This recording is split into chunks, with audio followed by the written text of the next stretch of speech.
So I'm set out here to try and make this ion turntable go the correct speed now that I've actually got it recording in stereo. That was just a Windows setting, but it's still going a little bit fast. So as you can see, I've got a nice Shure cartridge on here now.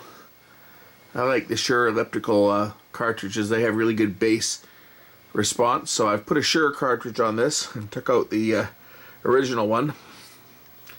And we're going to take this thing apart and see if I can find a speed adjustment, because it's going a little bit on the fast side. So get the bottom off this thing and see if we can adjust it. Well, look at the bottom of this thing, and here's our digitizing board down here.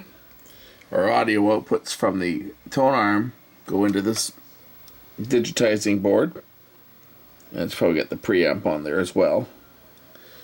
I do see a line comes over to here. This would be for the audio input from that 1/8 inch phone plug. So that comes into the digitizing board as well. This would have the preamp and the digitizing board on. This board over here is going to be the speed control. Here's our motor over here. And our little power transformer. And our start-stop switches here. This is going to be our control board, and those two controls there, those are going to be for the two speeds. Now you notice that there's a big long slide control here, and if we look on the other side of this thing, you can see right here, that would be a cutout for a pitch control. So some of these units did in fact have a pitch control on it, but this one doesn't. Okay, I've got the board removed now, which has got our speed controls on it. Got it out in the shop. Now I've got a stroboscope disc on it for 33 and 45 RPM. I've got my fluorescent lights on, so it'll strobe.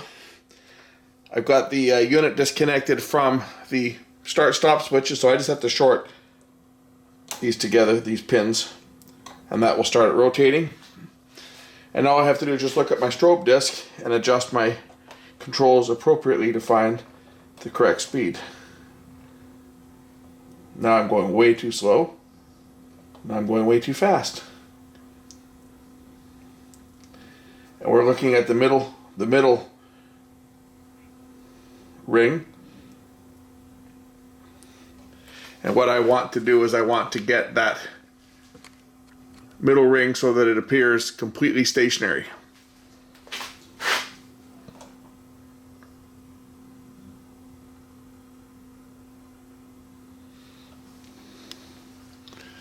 And that's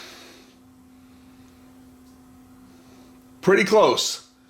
So now we'll switch it over to 45 and we'll turn the disc over, strobe disc, and the one I'm after is this middle ring here, the big one. As you can see, it's going slightly fast, so I'm going to adjust the other control for the 45 RPM speed to make the 45 RPM strobe appear completely stationary. These other ones you see moving are 2% and 4% up and 2% and 4% down. That's what these ones you see moving are. The one in the middle, the big one, that's 45. If I slow the turntable down slightly, you'll see that it's now moving.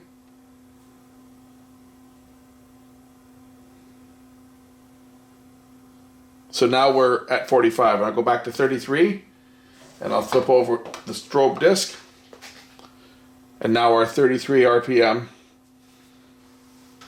is stationary under fluorescent lights that are operating on a magnetic ballast. And you have to do this under a magnetic ballast. If you're not on a magnetic ballast, if you're using LED lights, for example, or fluorescent lights with an electronic ballast, and that includes compact fluorescents, you can't do it. This will not appear as a strobe. You have to do it under a neon light or a fluorescent light with a magnetic ballast. Okay, so the speed is now calibrated on this. I'm going to put this unit back together.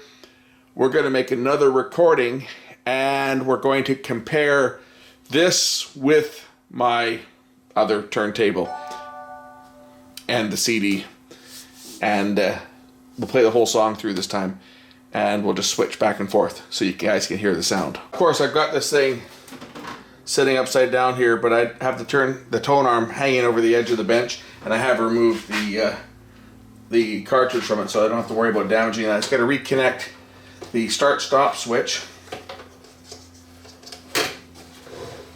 which is right here.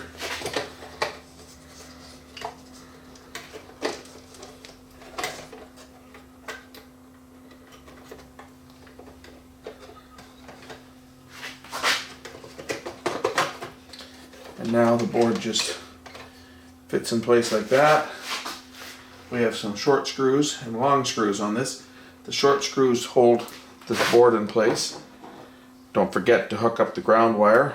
This grounds the tone arm.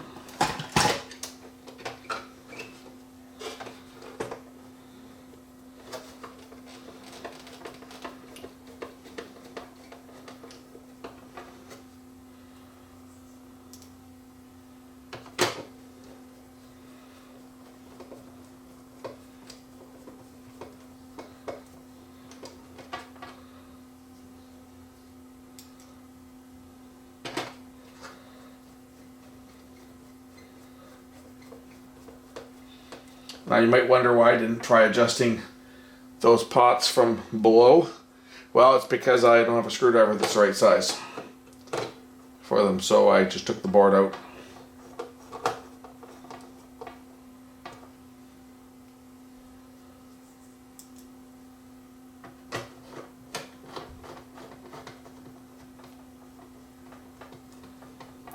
It probably also wouldn't be hard to drill a couple holes above the controls through the top so that they could be accessed and adjusted without having to take the turntable apart. So now the base can go on it.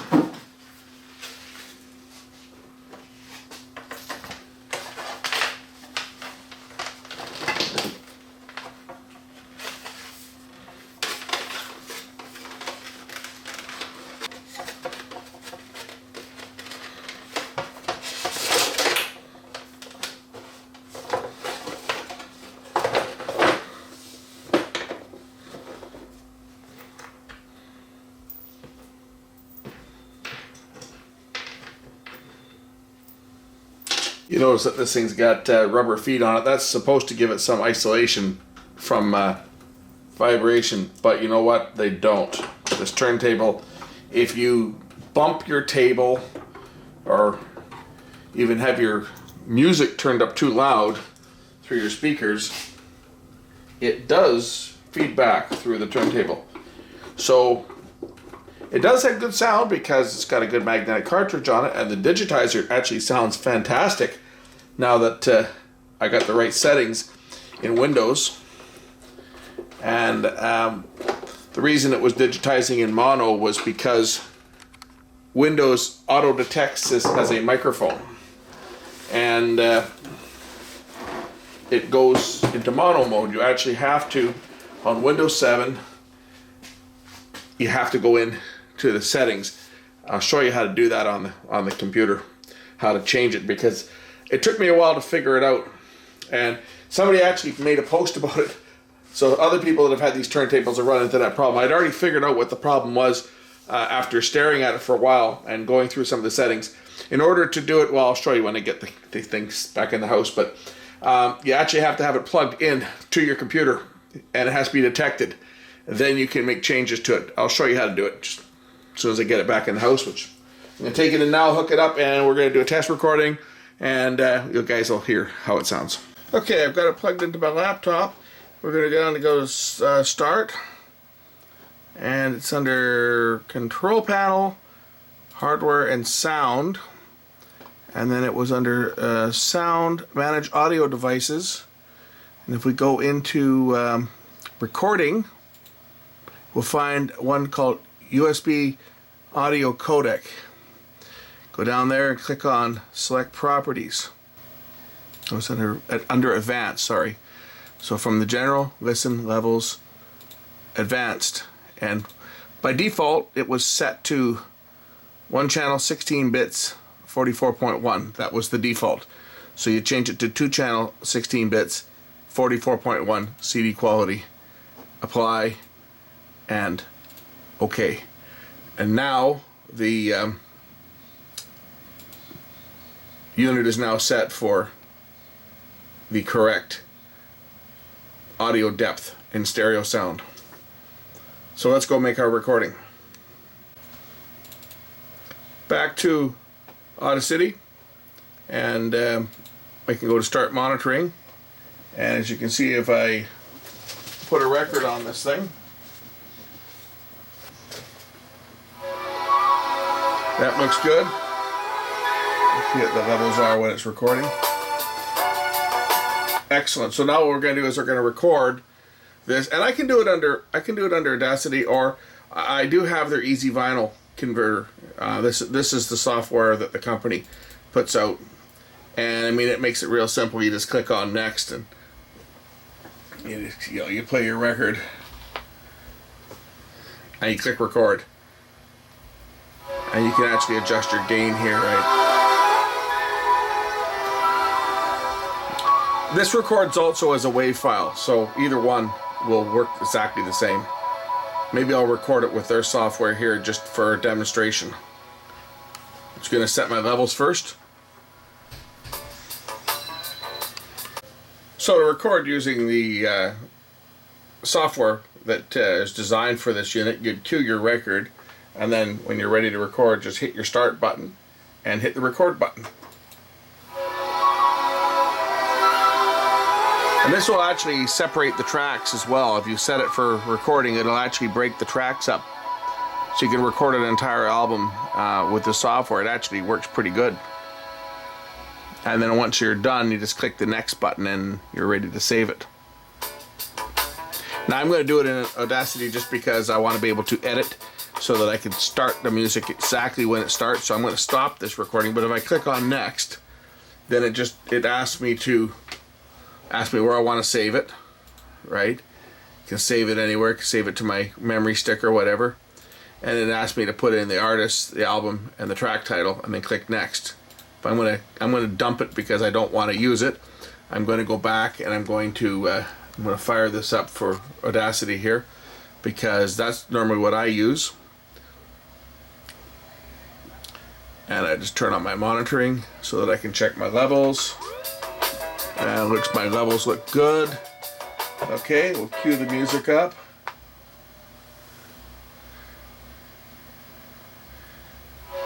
And by the way, don't do this with your records.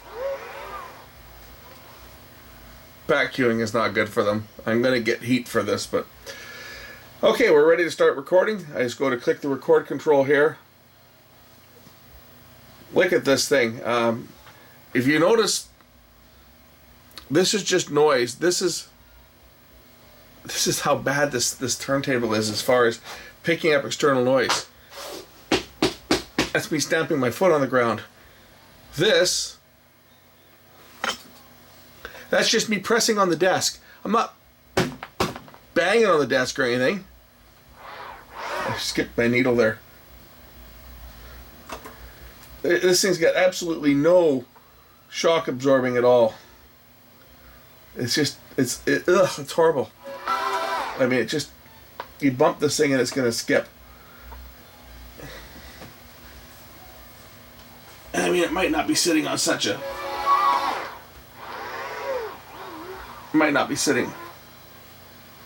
a really stable card. I've actually got it sitting on top of a VCR on my bench here, on my desk. But I mean, just the fact that I can do that, I'll show you what I'm doing here. I'm just taking, like, if I take my hand, and if I just, even so much as just, move you can see it. It is so sensitive. I mean, you won't hear that because the frequency is very low, but I wonder if I shout close to the record, will it pick me up? Oh, look at that. My voice is being picked up by the record and picked up by the needle, and I'm just speaking close to the record. Okay, besides the fact that that's way down at like minus 51 dB, it's still there. That's ridiculous. Okay, let's record this thing and then we'll compare these fine turntables. See how good this one sounds. I'm running a Shure, what is it? what's the model number of this cartridge on here now? This is an M44-7 Shure that we're going to use to record this version of George Benson's Breezin', and then we'll compare it with this record and the half-speed mastered one that was done on the Techniques. We'll see how close we can get these things to sound with each other. Gonna click record now and record it.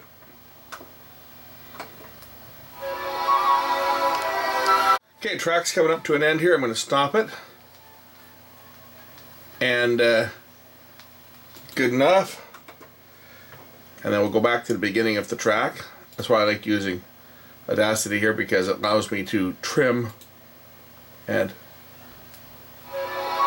so that's where our track starts right there. So I can cut off this beginning so that as soon as the track is loaded, I'm going to record this twice. I'm going to actually record the half-speed mastered one on this table as well, so we can do a comparison between the Ion, now that the speed is calibrated, the regular pressing, as well as the half-speed mastered pressing from Mobile Fidelity Sound Labs, and I'll compare it to those same two pressings that were done on the Techniques turntable with the cheap preamp and the Audio-Technica cartridge, because my expensive Stanton cartridge has a busted needle and I haven't been able to get a replacement for it.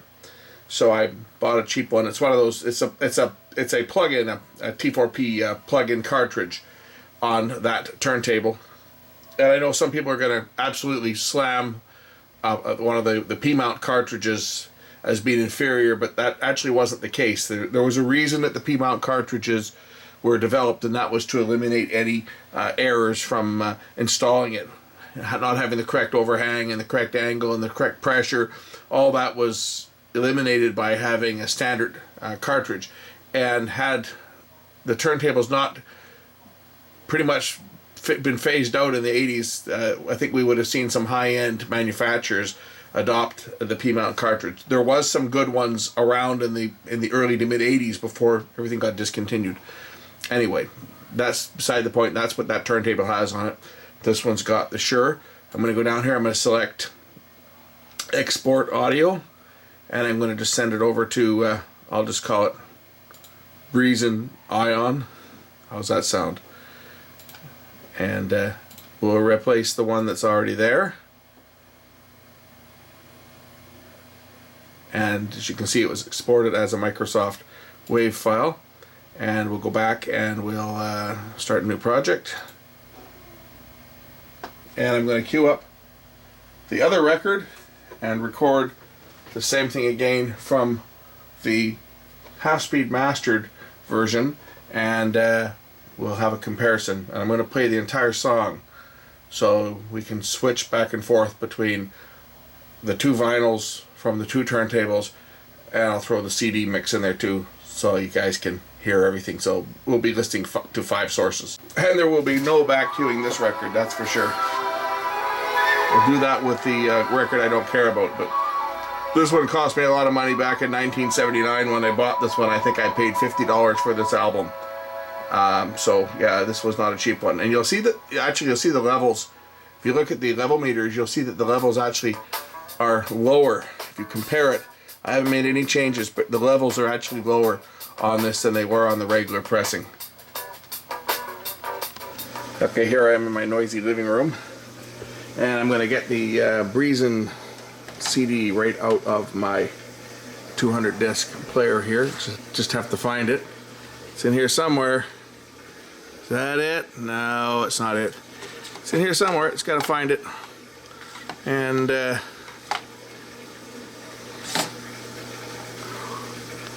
oh, lucky me. I'm going to go rip this thing now, and this comparison is going to be based on a wave rip and not an MP3 rip from this disc.